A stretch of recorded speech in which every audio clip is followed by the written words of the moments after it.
오늘 주실 말씀은 빌립보서 3장 17절로 21절입니다. 한 절씩 교독하시고 마지막 절은 합독하겠습니다. 형제들아, 너희는 함께 나를 본받으라. 그리고 너희가 우리를 본받은 것처럼 그와 같이 행하는 자들을 눈여겨보라.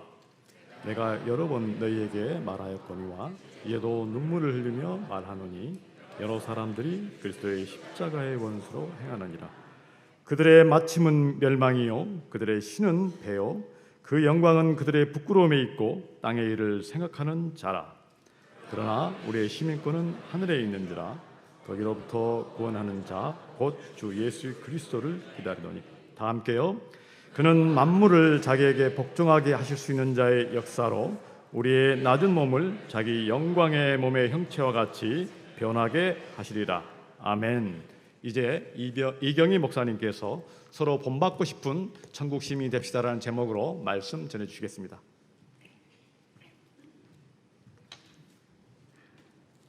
잠시 기도하겠습니다.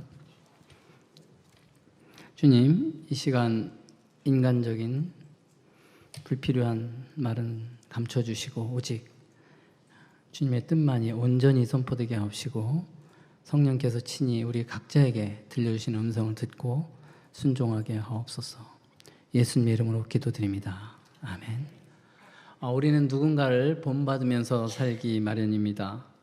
본받는다고 하는 것은 모방한다라는 뜻입니다. 우리가 어렸을 때는 부모를 모방하다가 친구를 사귀게 되면 친구를 닮게 되고요. 그리고 점점 자라면서 연예인이나 선생님 또 유튜버 이런 자신이 좋아하는 사람들을 따라하게 됩니다. 심리학 용어 중에 미러링 효과, 미러링 이펙트라고 하는 말이 있습니다. 사람이 무의식적으로 자신이 선호하는 사람의 언어나 동작을 따라하는 행위를 말합니다. 굳이 선호하는 사람이 아니더라도 사랑하면 닮는다라는 말도 있지만 또 싫어하면서도 닮아간다고 하는 것도 역시 미러링 효과라고 할 수 있는데요. 우리가 이렇게 평생을 살아가면서 다른 사람을 모방하면서 살아가지만 정작 누구를 본받고 살아가냐 이렇게 물어보면 선뜻 대답하지 못하거나 아예 그런 본받을 사람이 없다라고 대답하는 사람들이 많습니다. 그 이유는 실제로 이 사회나 교회에 본받을 만한 사람이 없기 때문에 그럴 수도 있지만 사실은 근본적으로 인간이 교만하기 때문입니다. 베드로전서 5장 5절에 우리가 잘 아시는 말씀인데요. 하나님은 교만한 자를 대적하시되 겸손한 자들에게는 은혜를 주신다라고 말씀하고 있는데 이 교만이라고 하는 슈페레파노스라고 하는 이 단어는 자신을 다른 사람들의 위에 올려놓는다라는 원뜻이 있습니다. 이것을 성경 사전에서 이렇게 해석을 했는데요. 스스로 우월감을 심중에 품고 자기가 중심이 되지 않으면 만족하지 못하는 마음의 상태를 교만이라고 정의를 내렸습니다. 그러므로 자신이 다른 사람보다 우월하다고 생각하고 늘 자기 중심적인 이런 교만한 사람에게 다른 사람 본받을 만한 사람이 있을 거라고 기대할 수가 없지 않겠습니까? 교만한 사람은 오히려 자신을 본받으라고 말합니다. 직접 노골적으로 그런 말은 하지 않아도 자기 자랑을 한다는 것 자체가 그런 메시지를, 나를 본받으라는 메시지를 담고 있는 것입니다. 그런데 오늘 사도 바울이 빌립보 성도들에게 나를 본받으라고 말합니다. 그리고 빌립보 교회뿐만 아니라 고린도 전서 4장과 11장을 보면 거기에도 역시 나를 본받는 자가 되라라고 말씀을 하고 있습니다. 바울이 3번이나 빌립보서뿐만 아니라 고린도전서에 나를 본받으라고 권면하고 있는데요. 그렇다면 바울이 정말 교만한 사람이겠습니까? 바울이 이미 빌립보서 3장 3절부터 14절의 말씀을 통해서 자기 자신을 자랑하는 것이 아니라 그리스도 예수를 자랑하고 자신이 우월감을 가질 만한 모든 것을 배설물로 여긴다고 고백하지 않았습니까? 그렇다면 사도 바울이 나를 본받으라고 하는 것은 교만해서가 아니라 바로 오히려 그리스도의 겸손을 본받아서 끊임없이 자기 자신을 비우고 그리스도의 고난과 부활에 동참하는 삶을 추구하는 그런 모습을 본받으라고 하는 것입니다. 14절에 그가 고백한 대로 표대를 향하여 그리스도 예수 안에서 부르신 부름의 상을 위하여 달려가는, 이미 완벽하게 이뤘다는 것이 아니라 바로 끊임없이 자기 자신을 비우고 성장해가는 그런 자신을 본받으라고 하는 것입니다.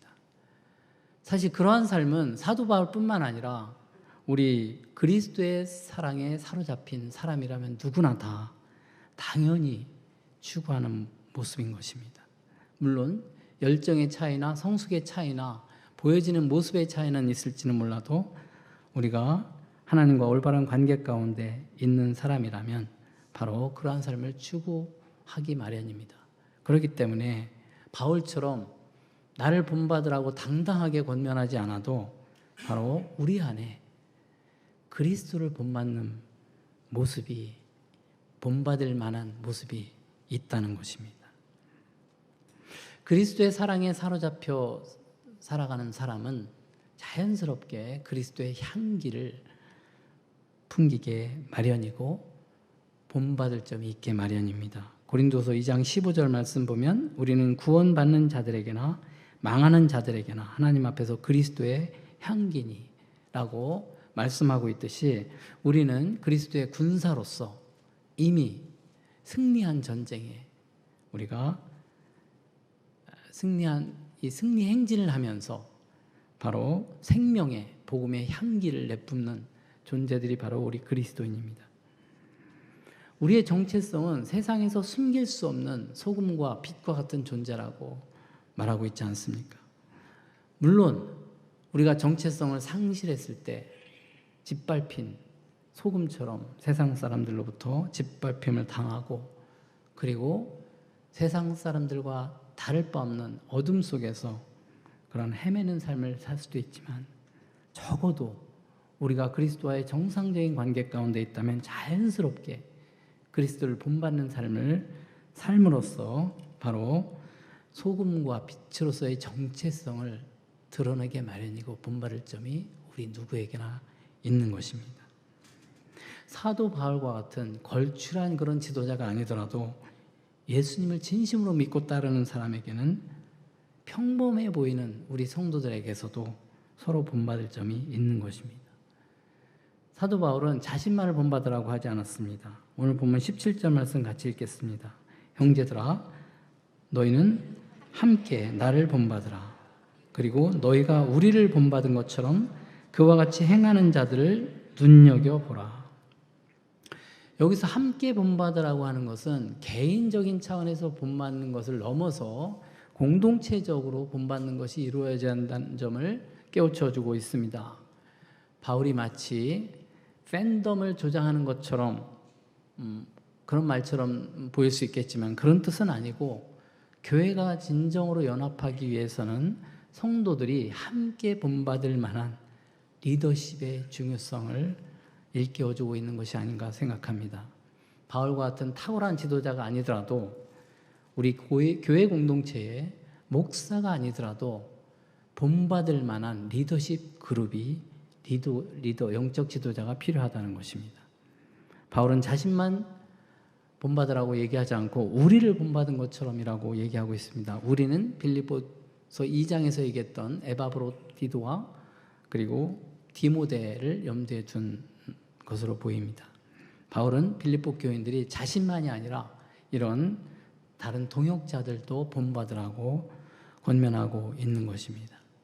교회 내에 굳이 한 명의 리더십, 담임 목사가 아니더라도 또 교역자가 아니더라도 교회 안에 이런 신실한 영적 지도자, 본받을 만한 리더십 그룹이 필요하다는 것입니다. 바울이 그 본받는 사람들을 주목하라고 한 이유가 무엇이겠습니까? 그런 사람들 주목하라, 눈여겨보라고 하는 것은 그런 사람들이 교회 내에서 얼마나 소중한 존재인지 귀히 여기고 그런 본된 그룹이 확산되기를 기대하는 마음을 담고 있는 것입니다. 교회 공동체가 건강하게 성장하려면 이렇게 본이 되고 본을 받는 그런 그룹이 확산돼야 됩니다. 저는 우리 갱신 공동체에 와서 목하는 목사님을 비롯한 여러 영적 지도자들로부터 본을 받고 또 본을 보여주는 정말 신실한 우리 성도님들이 많이 계신 것을 눈여겨보고 있습니다. 저 역시 40년 넘게 제가 신앙생활을 하면서 많은 신앙의 선배들의 본을 받아서 이제까지 성장해 왔지만 저는 이 갱신 공동체에 와서 정말 진심으로 다른 성도들로부터 본을 배우고 제가 이곳에서 계속 성장하는 것을, 새롭게 성장하는 것을 경험하고 있습니다. 제가 올해 만 61세인데요. 인생은 60부터라는 말을 실감하고 있습니다. 제가 그래서 우리 성도님들과 교제하면서 제가 인생은 60부터라는 말 실감하고 있다고 말씀드렸더니 70대이신 우리 어느 집사님께서 이렇게 말씀하시더군요.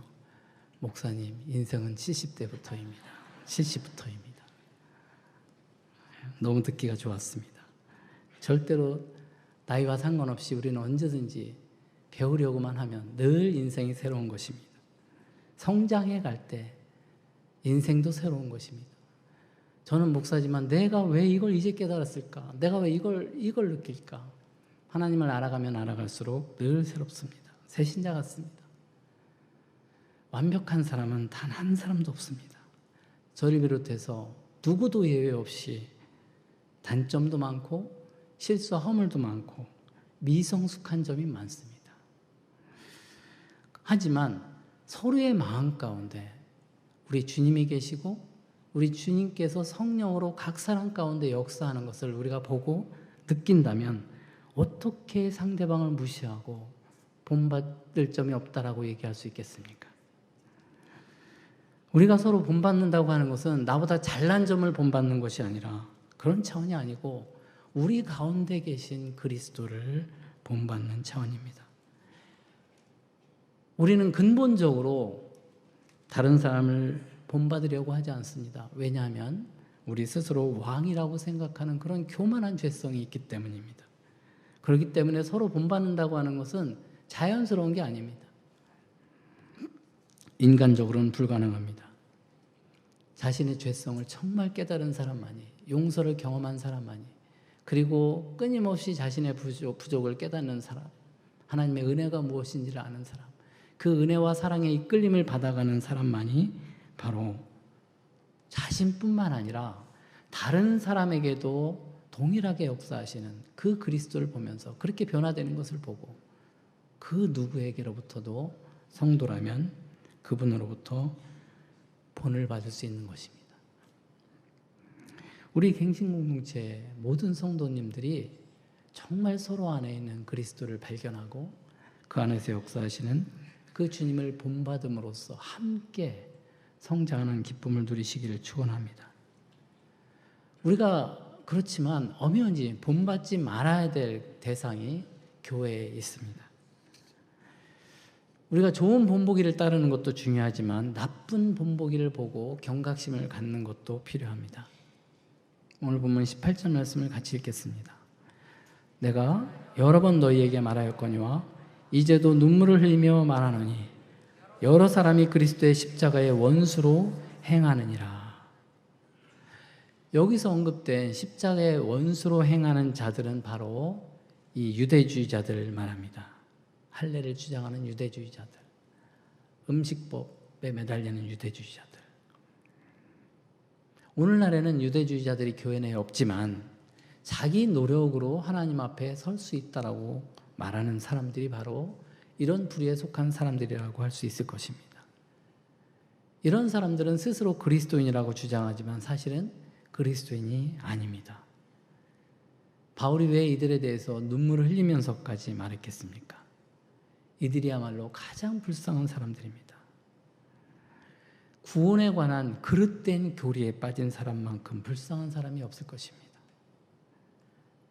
왜냐하면 그 사람들은 그것이 옳다라고 확신하고 그것을 위해서 헌신하고 몸 바쳐서 헌신하는데 만약에 그것이 틀린 거라면 그처럼 허무하고 불쌍한 일이 어디 있겠습니까?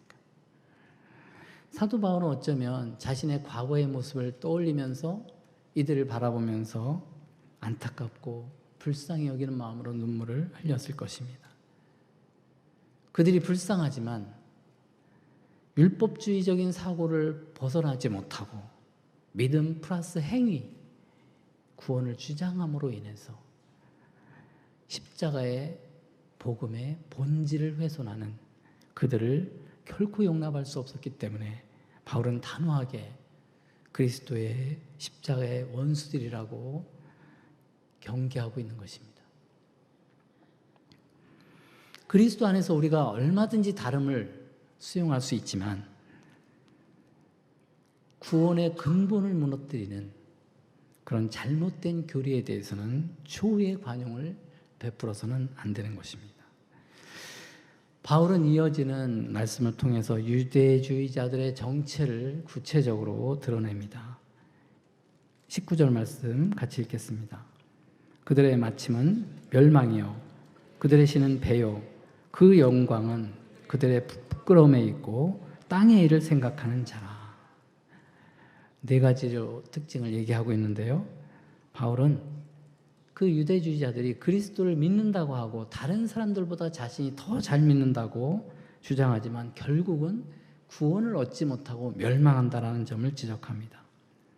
구원은 오직 십자가의 복음을 믿음으로 말미암은 것이지 그 어떠한 조건을 첨가해서는 안 된다는 사실을 깨우쳐 주고 있는 것입니다.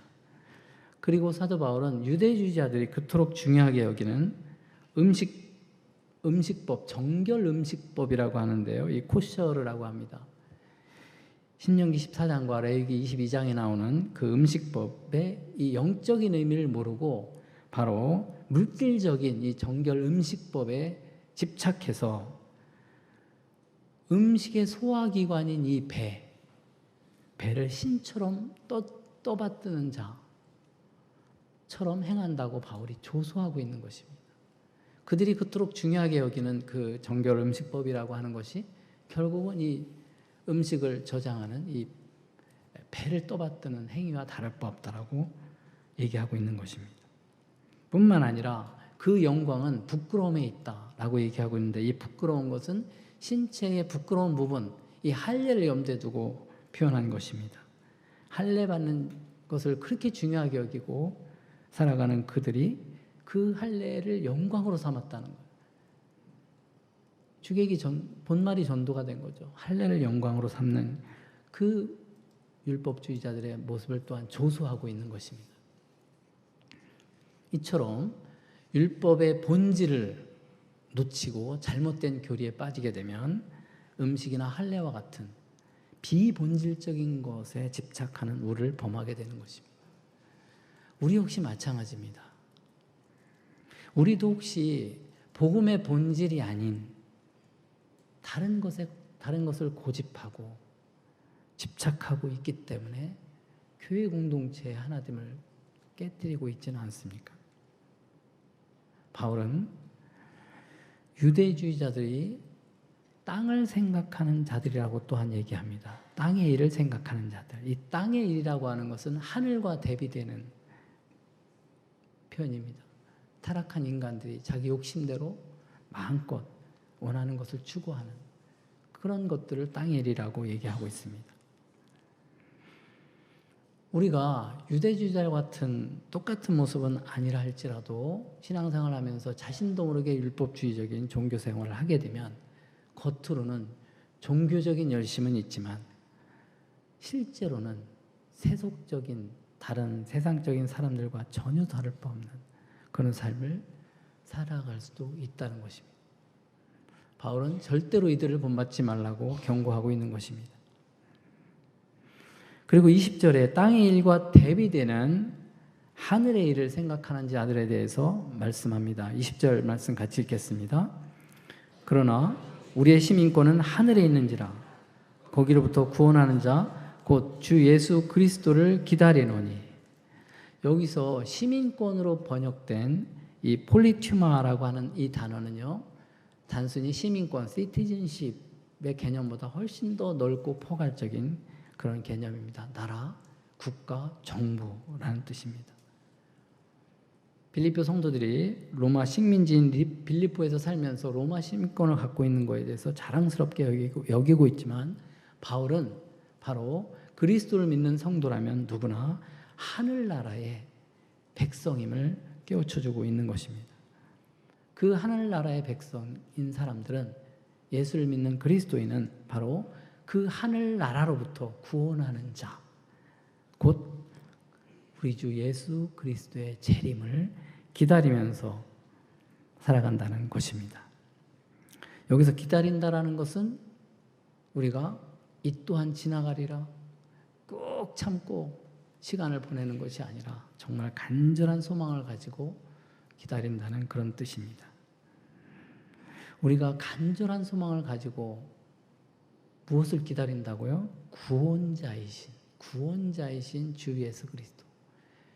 여기서 말하는 이 구원자는 단순히 영적인 구원만이 아니라 우리가 이 세상에 살아가면서 경험하는 피할 수 없는 죄와 고통과 환난과 고난, 이 모든 것을 포함하는 것입니다. 이것으로부터 구원하는 자를 우리가 기다린다는 것입니다.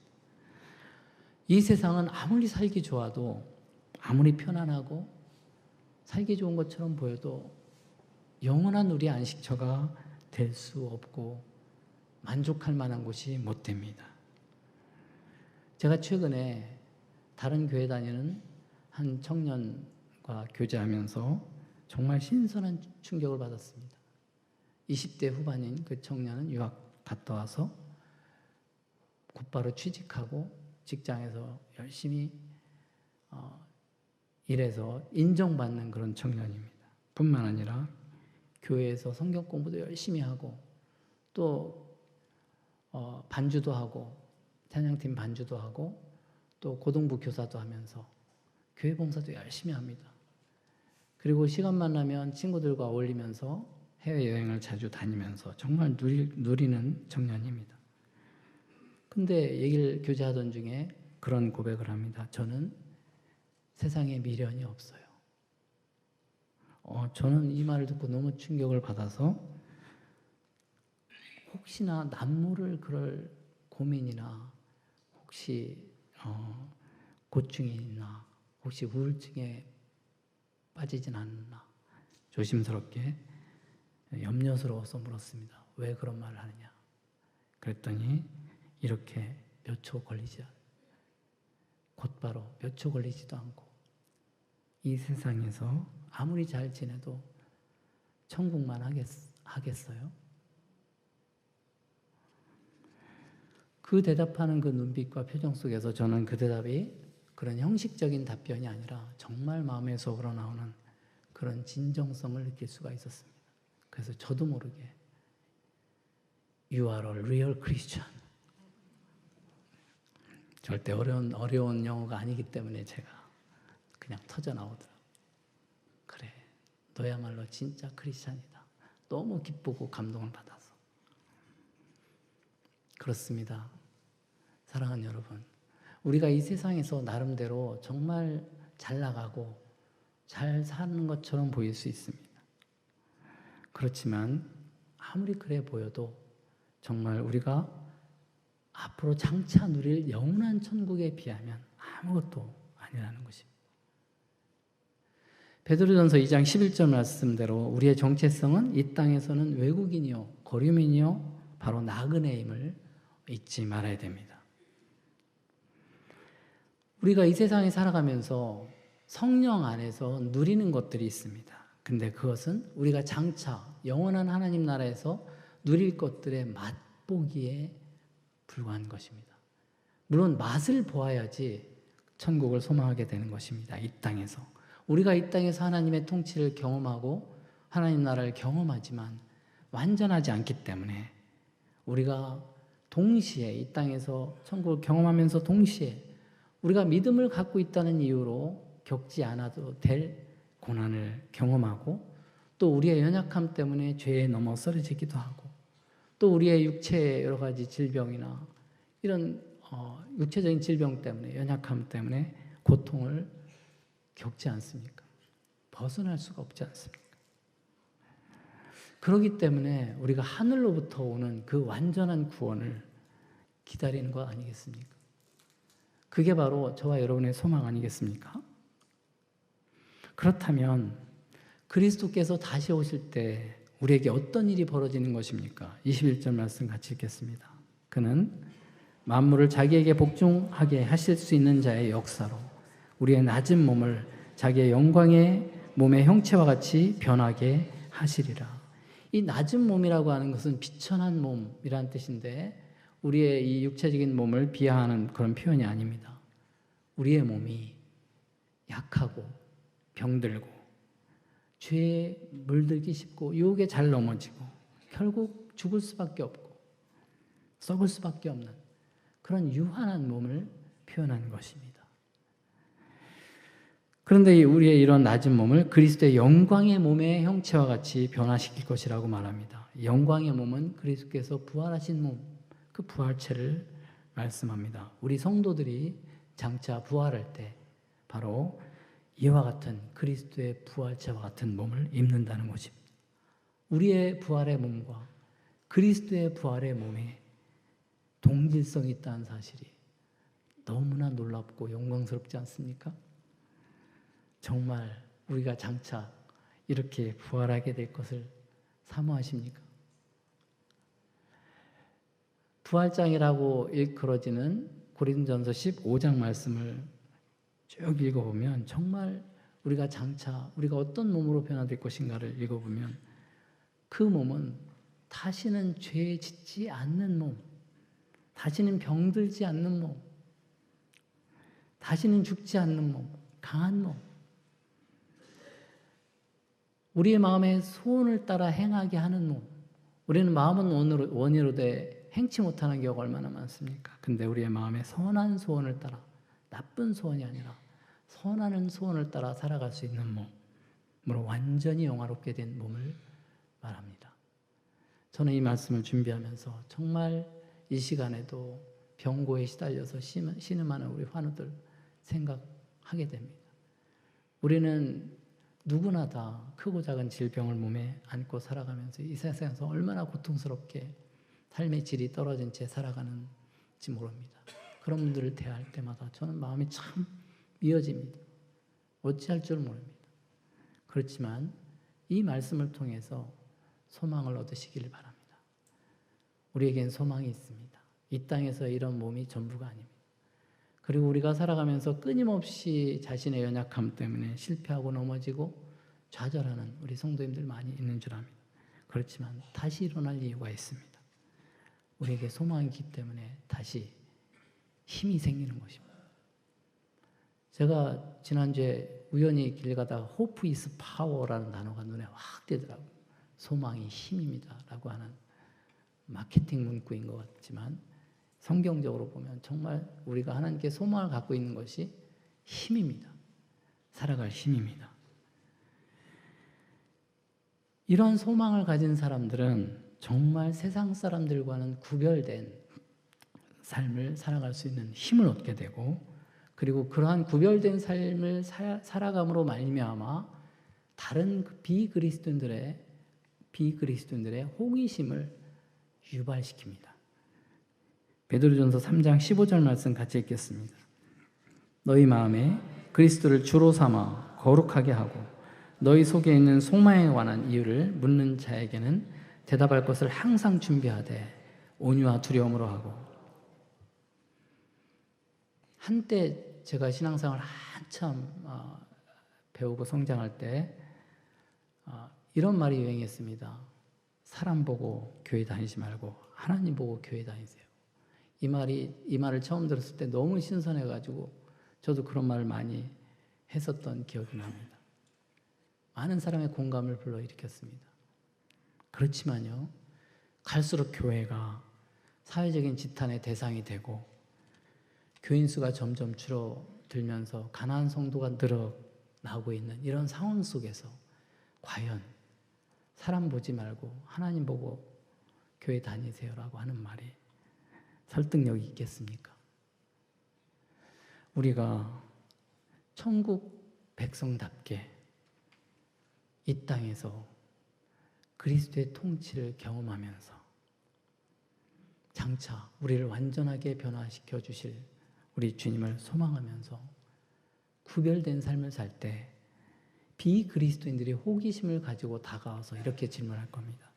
당신은 도대체 이 세상에 무슨 소망이 있길래 그렇게 평안과 기쁨이 넘치는 삶을 살아가십니까? 이런 질문을 들어야 정상 아니겠습니까? 전도의 찬스이죠. 그럴 때 대답할 것을 정확하게 대답하는 것은 바로 복음입니다. 복음 때문입니다.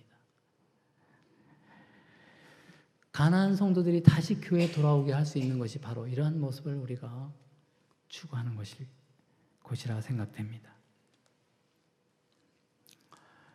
지난주 액트나우 전국대회에 저도 참석해서 참 많은 깨달음을 얻고 도전도 받고 은혜를 받았는데요. 질의응답 시간에 이런 질문이 있었습니다. 유럽의 세속화된 교회는 인권, 평화, 평등, 정의 등 사회보장이 발달된 반면 기독교는 몰락하는 현상을 어떻게 봐야 합니까? 이런 수준 높은 질문을 한 분이 있었는데요. 김세현 박사님이 이렇게 대답했습니다. 기독교인은 역사적 낙관론자들이다. 하나님의 역사를 주관하시기 때문이다. 부패하고 타락한 교회가 부흥하는 것보다 그러한 교회가 없는 게 낫다. 악이 기승을 부릴 때마다 묵시문학적 관점에서 이 세상을 붙잡고 계신 하나님께 소망을 두고 역사적 낙관론을 가지고 살아야 한다라는 말씀을 해주셨습니다. 여기서 제가 충격받은 것은 부패하고 타락한 교회가 부흥한 것보다 그러한 교회가 없는 게 낫다라고 하는 이 표현. 이게 교회를 부정하는 말이 아닙니다. 완전한 교회를 지향하는 말 뜻도 아닙니다. 어떤 맥락에서 말씀한 거냐면 과연 한국 교회가 수적인 부흥을 이뤘지만 그 수적인 부흥이 본받을 만한 그런 재생산, 확산이 아닌 나쁜 사례를 확산시키는 거라면 차라리 없는 게 낫지 않냐 이런 말씀을 한 것으로 저는 받아들였습니다. 사랑하는 성도 여러분, 우리 갱신 공동체가 부패하고 타락한 또 하나의 교회가 아니라 좋은, 완벽하진 않더라도 모델 교회가 돼야 되지 않겠습니까? 그러려면 가장 중요한 게 비록 부족해도 서로를 본받는 그런 좋은 모범 그룹이 돼야 되는 것입니다. 모범 그룹은 탁월한 어떤 수준이 아니고 모범적인 그룹은, 모범적인 교회 공동체는 서로를 통해서 배우고자 하는 겸손한 공동체인 것입니다. 그러기 위해서는 서로 가운데 역사하는, 서로 가운데 계시고 서로 가운데 역사하는 그리스도를 볼 줄 아는 영적인 안목이 필요합니다. 그리고 실제로 그 성령의 역사를 느끼고 분별할 때만 그것을 본받으라는 것입니다. 우리가 다른 사람을 볼 때 본받지 말아야 될 건 본받지 말고 본받을 것을 본받으면 되는 것입니다. 100%가 어디 있겠습니까? 그 본받을 게 뭐냐면 우리 주님이 역사하신다는 것. 부족하더라도 역사하는, 그 사람 가운데 역사하는 모습을 우리가 보고 본받는다면 서로를 본받고 또 본이 되는 그런 삶을 살 수 있는 것입니다. 물론 그 과정이 너무 쉽지 않습니다. 왜냐하면 교회 안에도 잘못된 교리가 들어오고 세속적인 가치관이 들어와서 그런 사람들 때문에 교회 분위기가 흐트러지고 헷갈릴 수 있기 때문에 그렇습니다. 그런 것들은 단호하게 우리가 따르지 말고 거절해야 됩니다. 그런 과정들이 쉽지 않기 때문에 좁은 문으로 들어가는 길입니다. 우리가 천국 백성으로서의 이 정체성을 항상 잊지 말고 지금도 하나님께서 주관하시고 다스리신다는 그 역사적인 하나님을 우리가 늘 의식하면서 이 땅에서는 어쩔 수 없이 우리가 이렇게 완벽하지 못하게 살아가지만 장차 온전하게 우리를 구원하실 우리 주님을 소망하면서 서로 본받으면서 우리가 살아갈 때 천국 백성다운 그런 구별된 삶을 살아낼 수 있는 줄로 믿습니다. 저와 여러분이 정말 이렇게 살아감으로써 서로 본받고 싶은 천국 백성이 되시기를 진심으로 축원합니다. 기도하겠습니다. 사랑하는 주님, 우리가 서로 안에 거하시는 우리 주님을 서로 본받음으로써 함께 성장하는 기쁨을 누리게 하옵시고 우리가 천국 백성이라는 정체성을 항상 잃지 않고 우리를 온전하게 구원하실 그날을 소망하며 하루하루를 천국 백성답게 구별된 삶을 살아가게 하옵소서. 예수님의 이름으로 기도하옵나이다.